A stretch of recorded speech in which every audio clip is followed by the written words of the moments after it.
Assalamualaikum warahmatullahi wabarakatuh. Waalaikumsalam warahmatullahi wabarakatuh. Sampurasun. Rampes. Halo teman pemilih yang selalu setia dengan podcast Tasik, Talk Asik seputar informasi kepemiluan. Dari SKP nomor 20 sampai 22 Kota Tasikmalaya, kami hadir untuk menyapa teman pemilih dimanapun berada. Jangan lupa untuk subscribe, like, komen, share, dan klik tombol loncengnya ya. Serta follow semua medsos KPU Kota Tasikmalaya di bawah ini. Terima kasih. Senang sekali saya Yulvita Gumanti kembali hadir menemani teman pemilih semua dalam episode kali ini dengan tema yang sangat penting, yaitu peran lapas dalam mendukung hak pilih warga binaan pada pemilu dan pemilihan. Teman pemilih, Komisi Pemilihan Umum dalam pelaksanaan pemilu dan pemilihan harus memastikan hak politik semua warga negara tersalurkan, termasuk bagi warga binaan di lapas. Warga binaan meskipun sedang menjalani masa pidana, tetap memiliki hak konstitusional untuk memilih. Ya, suara mereka tetap berarti dan negara berkewajiban untuk memastikan hak itu terlindungi. KPU bersama-sama dengan lapas terus berupaya menghadirkan pemilu dan pemilihan yang adil dan setara. Bahkan di balik tembok lapas, mulai dari pendataan pemilih, penyediaan TPS khusus hingga edukasi kepemiluan. Semua dilakukan demi menjamin partisipasi warga binaan dalam hajat demokrasi. Karena demokrasi bukan hanya soal suara terbanyak, tapi soal suara yang tidak dikecualikan. Setiap suara adalah bagian dari suara Indonesia. Jadi jangan kemana-mana ya, tetap bersama kami di podcast Tasik, Talk Asik seputar informasi kepemiluan, dan mari kita mulai percakapan penting pada pagi hari ini. Oke, saya tidak sendirian nih di sini. Kita dari tim podcast sangat bahagia dan senang sekali hari ini bisa menghadirkan seorang narasumber yang luar biasa dan istimewa. Mari kita sambut Bapak Asep Jatnika SHMH sebagai pengelola pembinaan kepribadian pada Lapas Kelas 2B Tasikmalaya. Ore. Bapak selamat datang. Apa kabar? Baik, alhamdulillah. Alhamdulillahirabbil alamin. Sehat ya Bapak ya? Alhamdulillah. Alhamdulillah. Teman pemilih sehat semua ya dimanapun berada ya. Oke, Pak, kita boleh diceritakan dong sedikit mengenai latar belakang Bapak, perjalanan karir hingga menjabat saat ini. Silahkan Bapak. Terima kasih Ibu Yulvita. Saat ini saya bekerja di Lembaga Pemasyarakatan Kelas 2B Tasikmalaya, dan pada kesempatan ini mewakili Bapak Kepala Lapas untuk menghadiri acara kegiatan podcast ini. Mohon maaf sebelumnya Bapak Kepala Lapas tidak bisa hadir karena ada keperluan yang tidak kalah pentingnya. Untuk saya sendiri di Lapas Tasik itu udah kurang lebih 10 tahun, Bu. 10 tahun, alhamdulillah Pak. Sudah senior berarti ya Pak. Senior, cuman sebelumnya saya pernah di Bandung. Di Bandung. Di Kanwil Kementerian Hukum dan HAM waktu itu. Di Jalan Jakarta selama kurang lebih 10 tahun juga. Alhamdulillah. Pindah ke Tasik, pertama menjabat di keuangan, Bu. Di keuangan. Ya. Di keuangan, cuman mungkin ada penyegaran organisasi, dan belum setahun ini saya menjabat di jabatan yang sekarang ini. Jadi masih baru. Masih baru tapi pengalamannya luar biasa Pak tadi ya. Insya Allah. Seperti itu. Iya, berarti Bapak tadi sebelum di Tasik di Bandung juga ya Pak ya? Di Bandung sempat, bahkan dari lahir sampai sekolah. Saya di SD di Bandung. SD di Bandung. SMP SMA, SMA di SMA Negeri 5. Saya lanjut kuliah di Fakultas Hukum di Universitas Pajajaran. Oh iya. Dan pada saat setelah bekerja, ada kesempatan buat beasiswa, saya ikutan. Alhamdulillah keterima. Itu program rintisan gelar. Rintisan gelar, jadi di sana ngambil jurusannya hukum internasional. Oh, hukum internasional, Hukum Pak. internasional, alhamdulillah selama kurang lebih 1 tahun bisa menyelesaikan studi. Alhamdulillah, Itu- selamat Bapak 1 tahun Pak selesai. Karena programnya spesial ya. Itu Spesial. dibuat khusus untuk Kementerian Hukum dan HAM. Oh, khusus ya Pak ya. Dan sekolahnya pun di Depok, Bu. Jauh. Oh, di Depok. Sementara saya kerja di Bandung. Jadi prosesnya itu bolak-balik. Iya. Jumat dan Sabtu. Itu cukup perjuangannya melelahkan. Perjuangan melelahkan dan sepertinya proses seleksinya juga ketat ya Pak ya. Boleh Iya. teman pemilih kayaknya yang berminat ini gimana nih caranya biar dapat beasiswa seperti Bapak? Waktu itu karena ini ikatan dinas. Ya, Ikatan dinas. bukan ikatan dinas sih, lebih karena dinas yang memfasilitasi. Ah. Jadi memang tertutup untuk Kementerian Hukum dan HAM saja. Jadi dia ada biasanya dari pusat menyebarkan pengumuman dan mereka memang punya program seperti itu. Beasiswanya full. Bahkan selama kuliah pun kita ada makan siang, ada snack juga. Jadi tinggal Iya. duduk aja, dengar. Alhamdulillah. Gitu. Bermanfaat ya Pak ilmunya ya Pak. Insya Allah. Selamat, barokah, berkah selalu, sukses selalu Amin, Bapak. amin, amin, ya Rabbal Alamin. Wah, teman pemilih dari barusan yang kita dengarkan, ternyata luar biasa ya Bapak ya mendapatkan beasiswa. Jadi jangan sampai ketinggalan nih, catat nih, boleh nih. Kayaknya Bapak juga bakal menyampaikan hal-hal yang telah selama ini menjadi pengalaman ya Pak ya. Nanti bisa berbagi dengan teman pemilih semua ya Pak ya. Dan pada kesempatan kali ini kami dari KPU Kota Tasikmalaya juga ingin mengucapkan terima kasih Bapak kepada Lapas atas kerjasama dan supportnya dalam pelaksanaan hajat demokrasi pemilu dan pemilihan pada tahun 2024. Jadi kami dari KPU Kota Tasikmalaya menyampaikan apresiasi Pak dan terima kasih yang sebesar-besarnya kepada seluruh jajaran lembaga pemasyarakatan Lapas Kota Tasikmalaya atas dukungan dan kerjasama yang luar biasa dalam pelaksanaan hajat demokrasi pemilu dan pemilihan tahun 2024. Peran aktif Lapas dalam mendukung hak pilih warga binaan mulai dari proses pendataan, fasilitasi tempat pemungutan suara hingga edukasi kepemiluan merupakan wujud nyata komitmen bersama untuk mewujudkan pemilu yang inklusif, berkeadilan dan menjangkau seluruh lapisan masyarakat. Sinergi antara KPU dan Lapas ini bukan hanya memperkuat pelaksanaan teknis pemilu ya Pak ya, tetapi juga menjadi simbol bahwa demokrasi adalah milik semua warga negara tanpa terkecuali. Semoga kolaborasi ini bisa terus terjalin dan semakin solid di masa mendatang demi Indonesia yang lebih demokratis dan bermartabat. Terima kasih atas dedikasi dan kontribusi yang telah diberikan ya Pak. Terima kasih. Sama-sama, insya Allah saya sampaikan juga nanti kepada Kepala Lapas. Iya, terima kasih banyak Bapak. Oke, teman pemilih, kayaknya udah nggak sabar nih pengen dengerin ya jawaban-jawaban dan juga pernyataan-pernyataan dari Bapak nih. Pertama, kita mau menanyakan, mohon dijelaskan ya Pak ya, mengenai tugas dan fungsi dari lembaga pemasyarakatan dalam konteks pembinaan warga binaan. Lembaga pemasyarakatan itu berdasarkan undang-undang yang baru ya, nomor 22 tahun 2022 itu didefinisikan sebagai tempat untuk menjalani pidana dan tempat untuk melaksanakan pembinaan bagi warga binaan. Artinya bahwa si warga binaan itu dia masuk ke dalam lapas, tentunya mungkin bermasalah dengan hukum. Nanti di lapas itu diberikan pembinaan supaya dia menyadari kesalahannya, berniat untuk tidak mengulangi lagi, dan pada akhirnya bisa kembali kepada masyarakat, berperan aktif di dalam pembangunan. Seperti itu. Oke, Pak, kondisi Lapas Tasikmalaya nih saat ini apakah sama Pak seperti lapas pada umumnya yang mengalami overkapasitas? Itu masalah klasik ya, Bu. Masalah klasik. Lembaga pemasyarakatan. Oh gitu. Apalagi yang di sekarang ini yang di Iya. Lembaga Pemasyarakatan Lapas Tasikmalaya itu masih merupakan bangunan Belanda, Bu, peninggalan Belanda.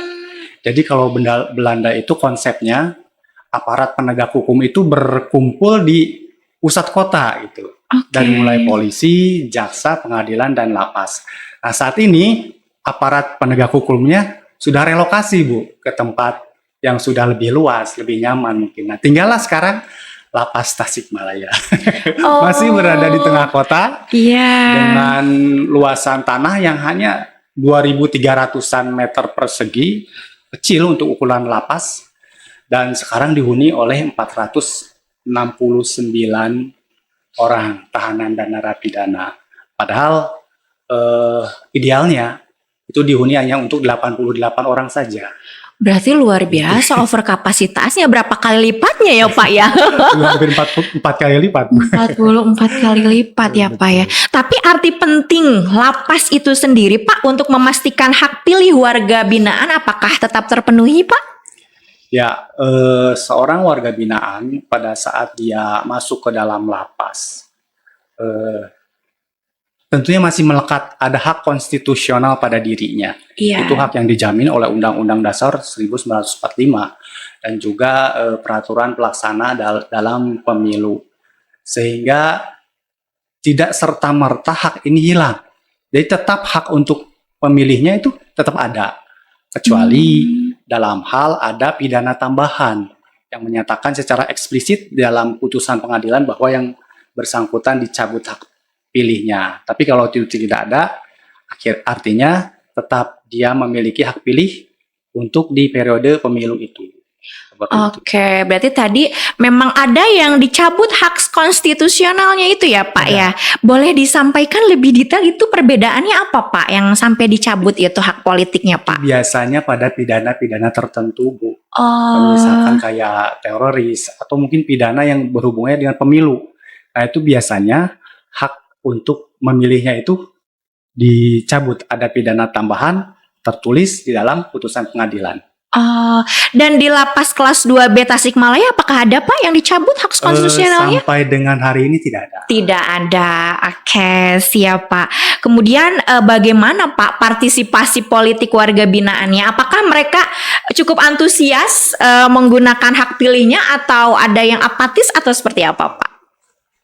Secara umum mereka antusias. Antusias. Oke. Menyambut pemilu karena kita tahu bahwa pemilu itu kan di balik satu bilik suara itu bisa menentukan nasib bangsa. Betul Pak. Dan mereka menyadari itu Pak. Sangat sadar. Makanya mereka pada saat persiapan itu mereka ikut membantu, Bu. Mereka ikut membantu dengan sukarela. Kayak membuat kita kan perlu rak-rak itu yang untuk menyimpan surat suara yang sudah dihitung. Iya. Karena banyak kan partai politik, itu mereka ikut membantu secara sukarela. Sampai sukarela gitu, berarti sosialisasi dan edukasinya luar biasa sampai sekali ya Pak ya, karena sampai kesadarannya itu timbul sendiri ya Pak ya. Betul, sepertinya. Betul. Ya. Jadi untuk sosialisasi dilakukan selain oleh KPU sendiri sebagai lembaga yang memang bertanggung jawab di dalam pelaksanaan pemilu itu sempat beberapa kali. Kalau nggak salah ada 3 kali langsung KPU yang kami fasilitasi itu di dalam lapas. Nah, kami juga dari pihak lembaga pemasyarakatan sama melakukan hal yang sama. Kita kumpulkan warga binaan, kita kasih sosialisasi segala sesuatunya terkait pemilu, baik itu dari mulai tahapan sampai dengan calon-calon yang nantinya akan berkontestasi di dalam pelaksanaan pemilu. Kami sampaikan semuanya. Berarti kalau seperti itu memang tidak sulit sepertinya ya Pak ya. Sudah ada kesadaran yang timbul sendiri.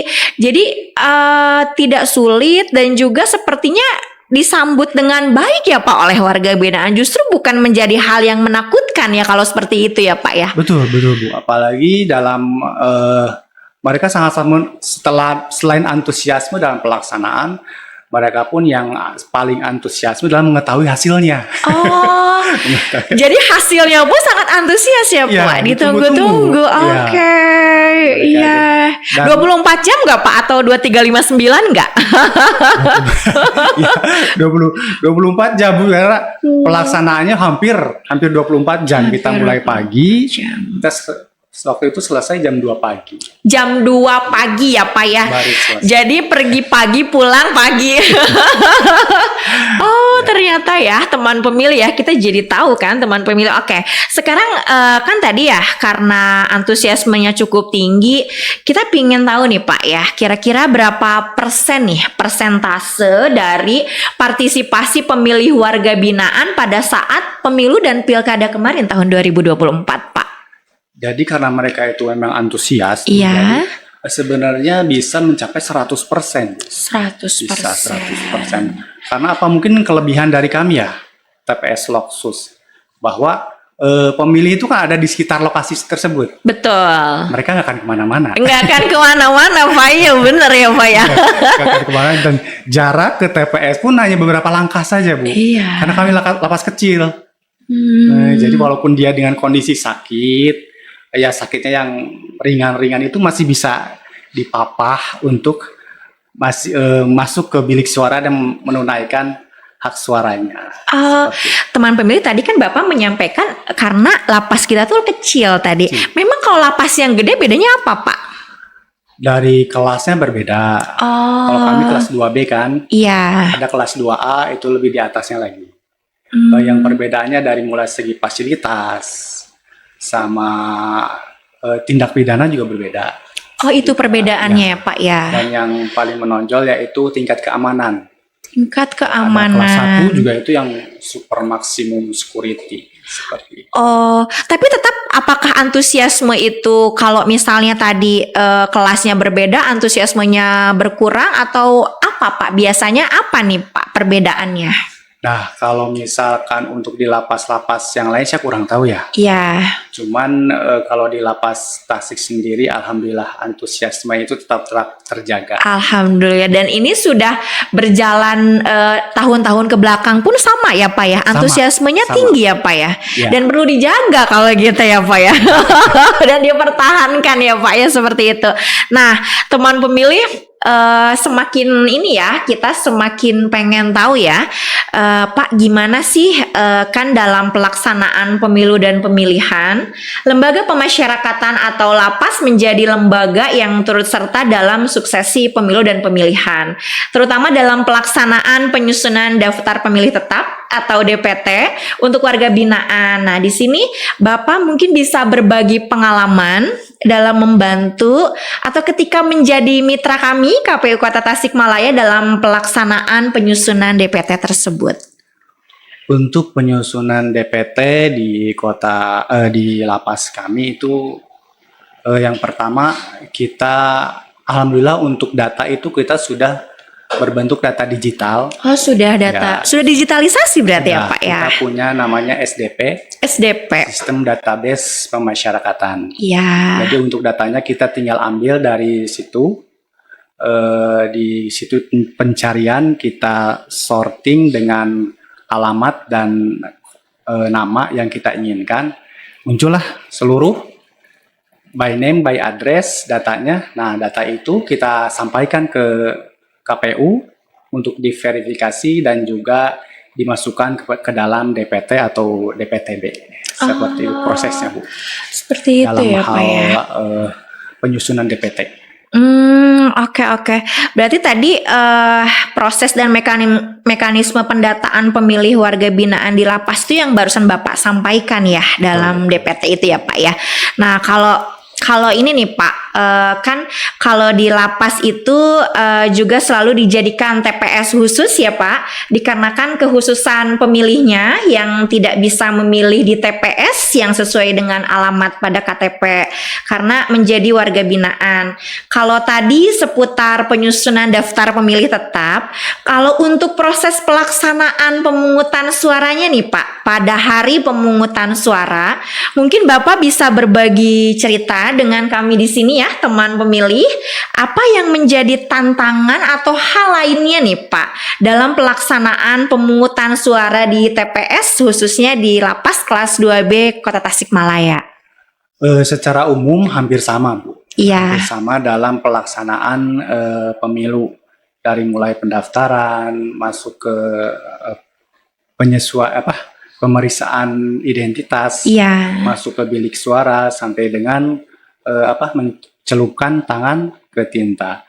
Hanya saja di lapas itu ada sesuatu yang menurut saya sih berdasarkan pengalaman kemarin agak sedikit lebih rumit gitu. Sedikit lebih rumit, Pak. Apa Pak yang jadi sedikitnya itu, Pak, dibandingkan dengan pemilu dan pemilihan yang sebelumnya, Pak? Apa, Pak?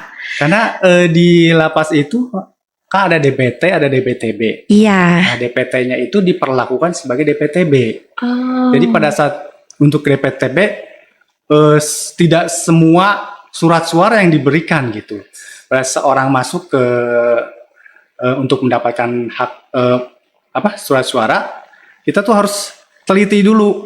Wah, ini dapat surat suaranya berapa nih? Apakah lengkap? Padahal di DPT dia tercantumnya gitu. Apakah hanya 3 atau 2 saja? Gitu. Jadi agak harus lebih teliti. Jadi memang dari panitia atau petugas, Pak, di sana disebut KPPS-nya sama ya, Pak ya. Jadi kolaborasi ya, Pak, di situ dibutuhkan ya dari KPPS-nya dari petugas lembaga pemasyarakatan. Dari petugas lapas sendiri ya, Pak ya.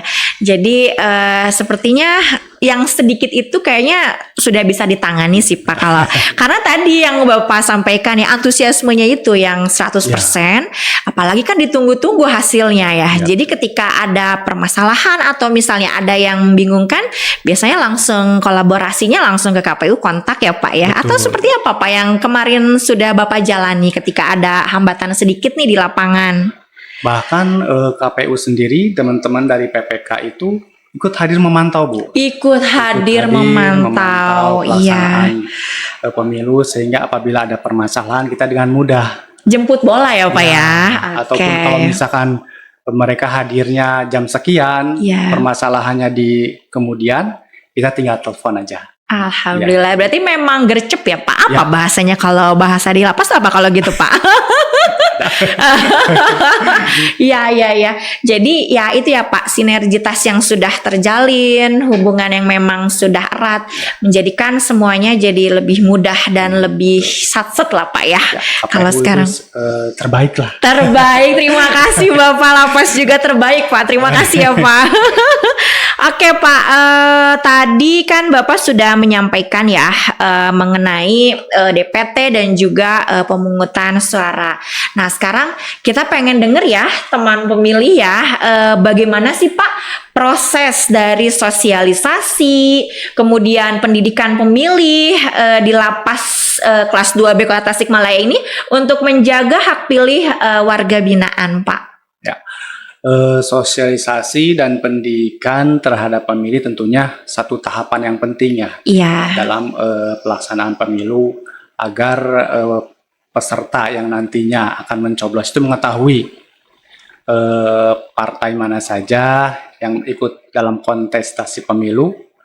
Maka yang pertama seperti yang saya ungkapkan sebelumnya bahwa ada sosialisasi dari KPU, ya itu yang langsung. Dan yang kedua itu melalui kita pasang papan pengumuman, kita pasang semua peserta termasuk visi dan misinya. Sehingga visi dan misinya pada saat mencoblos itu warga binaan sudah tidak bingung lagi mau mencoblos yang mana nih, karena sudah baca sebelumnya.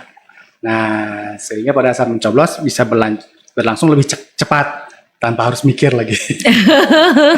Jadi memang sudah apa ya? Jadi pilihannya itu memang sudah tahu latar belakangnya dengan visi misi yang jelas disampaikan ya, Pak. Dan memang sudah diperkenalkan, diberikan sosialisasi dan juga ditempel tadi di papan pengumuman lapas ya, Pak ya. Kalau misalnya nih, Pak, ada nggak sih, Pak, yang kritis nih, Pak? Warga binaan tuh misalnya baca visi misi, tapi mereka kritis bertanya, ada nggak, Pak, yang sampai yang menanyakan hal detail gitu, atau yang ada nggak sih, Pak, kan kadang-kadang mungkin jiwa ingin tahunya tuh tinggi gitu, Pak. Ya, kami tentunya di KPPS sudah mendapat BIMTEK juga ya dari KPU, sehingga sedikit banyak kita tahu. Nah, untuk yang kritis itu biasanya kalau di luar forum, nah dia bertanya, nah alhamdulillah kita bisa menjelaskan karena sebelumnya kita sudah dapat BIMTEK nih dari KPU seperti itu. Boleh dong ya teman pemilih, kalau yang pertanyaan yang agak-agak bikin berpikir tuh apa Pak biasanya kalau di lapas itu pertanyaan seperti apa Pak ya dari warga binaan gitu Pak? Pertanyaannya, Contohnya. biasanya sih mengenai ini ya, calon DPD gitu. Itu kan kebanyakan kurang dikenal. Oh gitu Bapak ya. Bagaimana dia track recordnya, bagaimana sumbangsihnya dia sebelumnya di negara ini apa ada gitu kan. Kalau tidak mungkin mereka mengambil yang terkenal aja, kayak yang kemarin tuh komen. Oh gitu, jadi yang sudah dikenal Pak. Oh iya, oke. Berarti tadi Pak, bentuk sosialisasi atau edukasi apa nih Pak yang diberikan tadi ya kepada warga binaan terkait pemilu dan pemilihan dan pentingnya menggunakan hak pilih? Ya, bentuknya seperti tadi bahwa kita ada forum secara langsung, forum diskusi juga. Nah, kita juga ada kegiatan-kegiatan, misalkan ada kegiatan pengajian. Oh, ada kegiatan Rutin. pengajian. Ya, Alhamdulillah. Iya. Nah, kita bisa sampaikan Bu di pembukaannya sebelum masuk ke materi pengajian tentunya. Kita sampaikan tentang hal-hal yang terkait dengan pemilu lah. Dari segala mulai proses dan segala rupanya kita bisa sampaikan di sana. Selain pengajian juga kita pagi-pagi ada olahraga Bu. Olahraga, itu olahraga tiap hari Pak? Tiap hari. Oh tiap hari ya. Untuk tujuannya untuk membiasakan pola hidup sehat. Pola hidup sehat. Nah, kita juga sebelum mulai olahraga kita sampaikan tentang pemilu lah. Karena memang pada saat itu yang sedang mendekati pelaksanaan pemilu. Berarti tadi ya Pak, semua kegiatan yang ada di lapas kelas 2B Kota Tasikmalaya ini bisa ada diselipkan ya Pak ya, tadi sosialisasi. Ya. Jadi tidak hanya memang diprioritaskan atau misalnya dikhususkan ya Pak, ya. Tapi tadi olahraga bisa sosialisasi, kemudian tadi pengajian sama sosialisasi. Apalagi bahkan ketika misalnya dikhususkan nih dari KPU, itu memang ada waktu khusus ya, khusus saja ya Pak berarti ya itu. Khusus, kita fasilitasi, KPU juga bersurat kepada kita. Ya. Kita fasilitasi dari mulai sarananya, hanya saja memang di kita tuh hanya satu gedung aulanya. Oh, nah itu di gedung aula itu banyak sepertinya ya Pak ya? Banyak. Oh iya, banyak penuh dan semua kegiatan di sana. Semua kegiatan di sana ya. Dari mulai sholat jamaah Bu. Iya. Sholat jamaah di sana. Olahraga di sana juga. Iya. Termasuk TPS di sana. TPS pun di sana ya Pak ya. Nggak ada lagi tempat. Iya, berarti aulanya benar-benar berfungsi secara maksimal ya Pak. All in one apa istilahnya Pak? Serbaguna. Iya, serbaguna. Oke, teman pemilih, ini kayaknya teman pemilih makin penasaran gak sih? Kayaknya pengen tahu lagi ya Pak, lebih dalam lagi ya Pak ya, seperti perlindungan hak dan aspek hukum. Bagaimana lapas itu memastikan tidak ada diskriminasi terhadap warga binaan dalam menggunakan hak pilihnya Pak? Jadi kondisi lembaga pemasyarakatan pada saat ini itu mungkin sudah jauh berbeda ya dengan kondisi zaman dulu gitu. Oke. Apalagi sekarang sudah ada media sosial dengan akses keterbukaan publik. Jadi semuanya diharuskan untuk informasi itu kan harus terbuka. Nah, demikian pula di lapas, dan pada saat pemilu kemarin penyelenggaraannya KPU ada di situ, Bawaslu juga. Dan juga disaksikan oleh dari partai politik dan juga perorangan, sehingga sudah transparan semuanya Bu. Kalaupun ada diskriminasi pasti akan ketahuan. Alhamdulillah pada saat pelaksanaan kemarin itu semuanya tidak terjadi. Oke, jadi hal-hal yang agak ya ada ditakuti tapi tidak terjadi ya Pak. Tidak. Tapi antisipasi itu pasti sebelumnya Bapak sudah mengantisipasi ya. Kalau misalnya ada hal-hal yang tidak diinginkan seperti itu ya Pak, apa nih antisipasi yang Bapak lakukan? Yang pertama dari kepala lapas ya, sebagai pemegang kepemimpinan tertinggi. Iya. Yang memberikan pengarahan pada KPPS. Oke.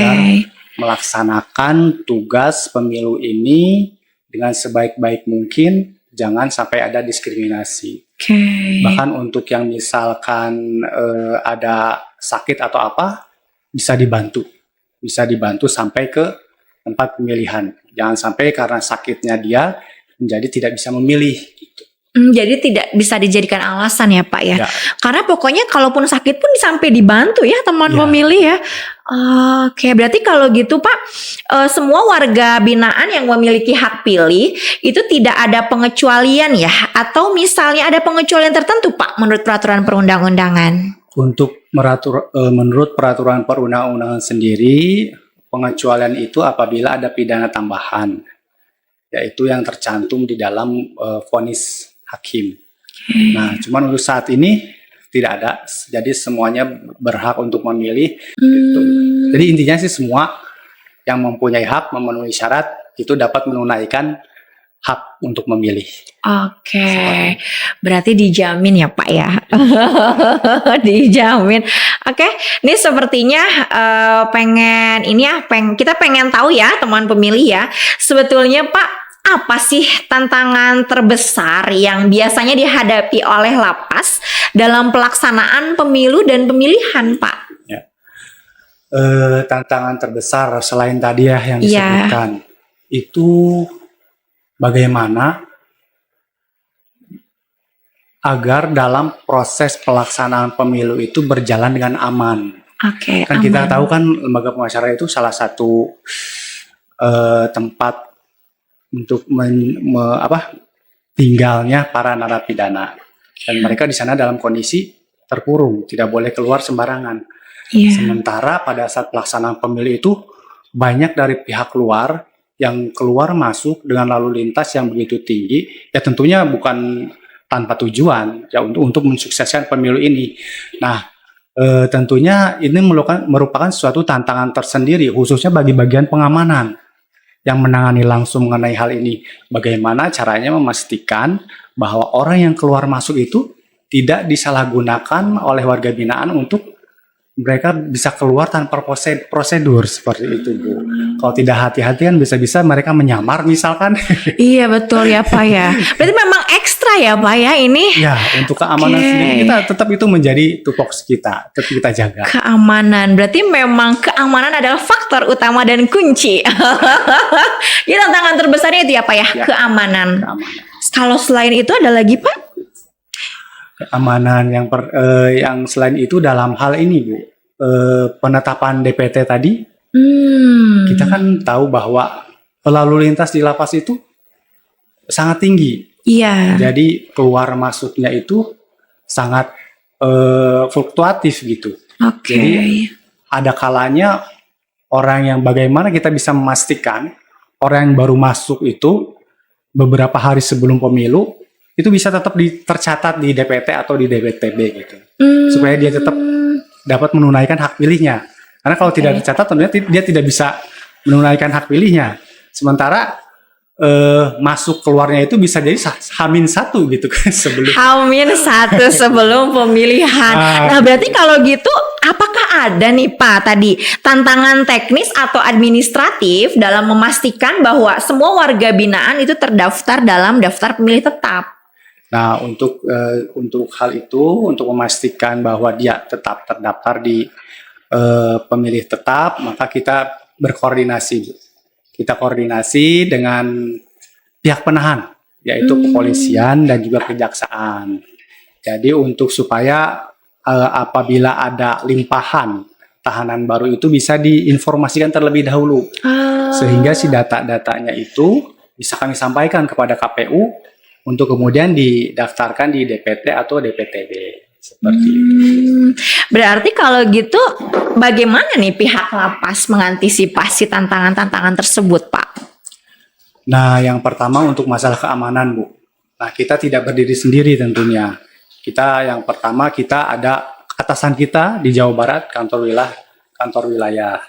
Nah kita juga berkoordinasi dengan TNI Polri. TNI Polri kita minta bantuan untuk memantau dan menjamin keamanan selama pelaksanaan pemilu di dalam lapas.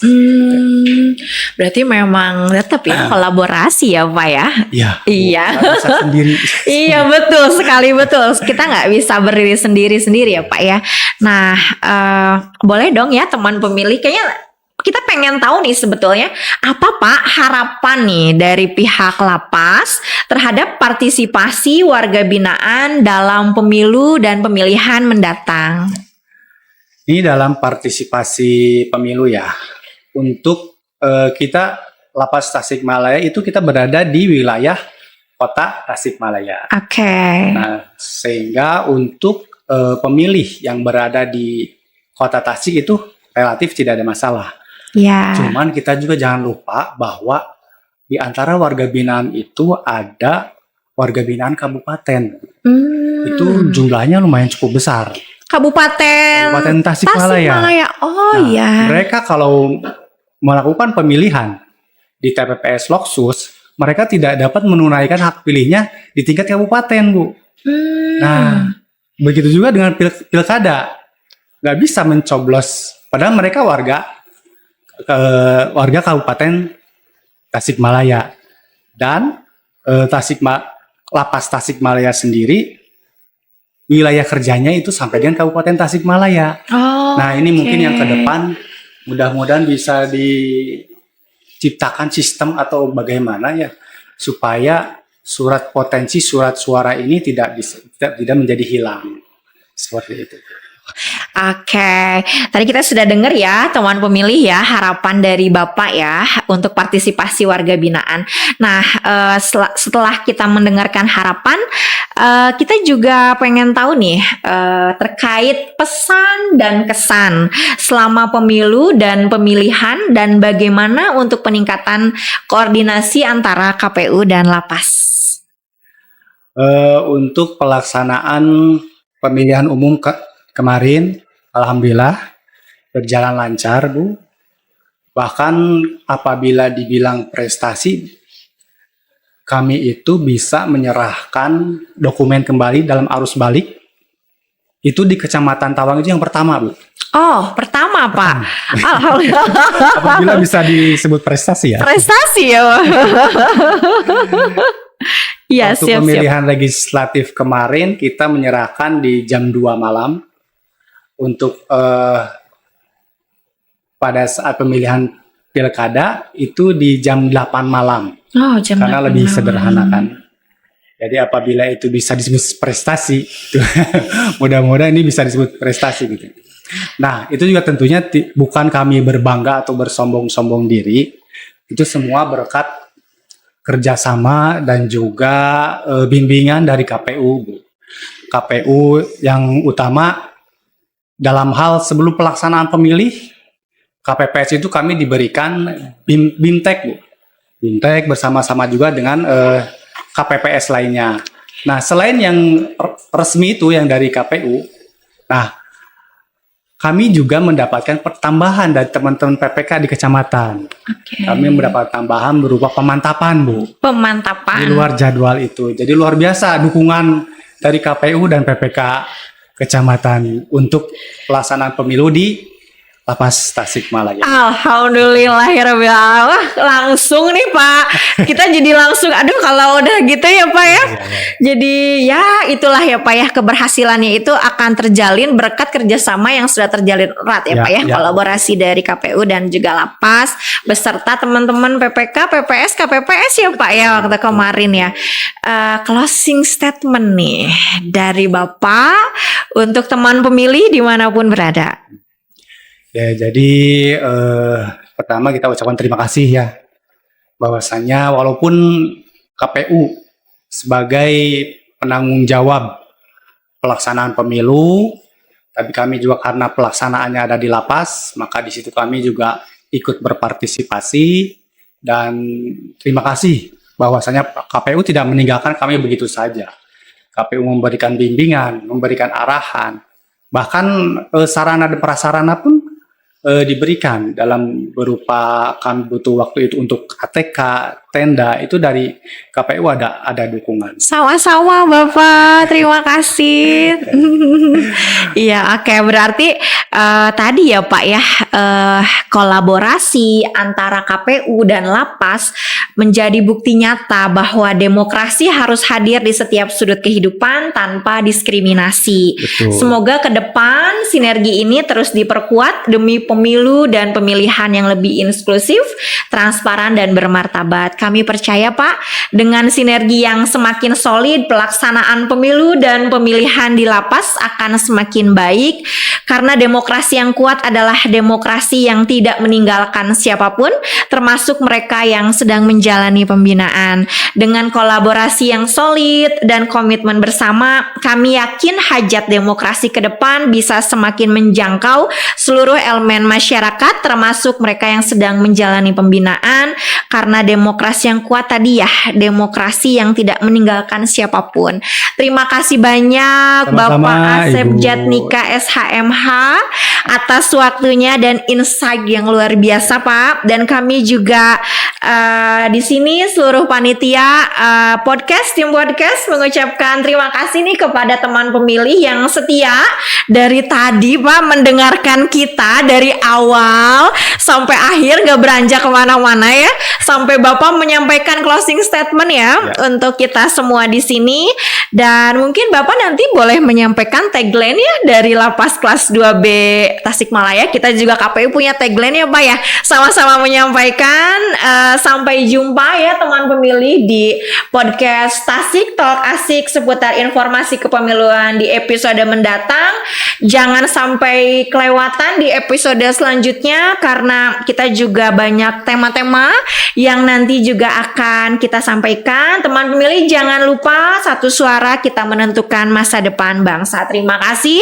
Dan juga tagline Pak tadi ya sebelum kita tutup, mungkin tagline dari Lapas kelas 2B. Dari Lapas Tasik kita punya tagline Lapas Tasik Resik ya. Lapas Tasik Resik. Oke, gimana Pak ininya? Lapas Tasik Resik. Oh, Lapas Tasik Resik. Oke, R-nya religius, energik, S-nya sinergi, inovatif, dan kreatif. Terima kasih Bapak. Kalau kita di KPU Kota Tasikmalaya ini tagline-nya adalah guyup ngawangun Kota Tasikmalaya.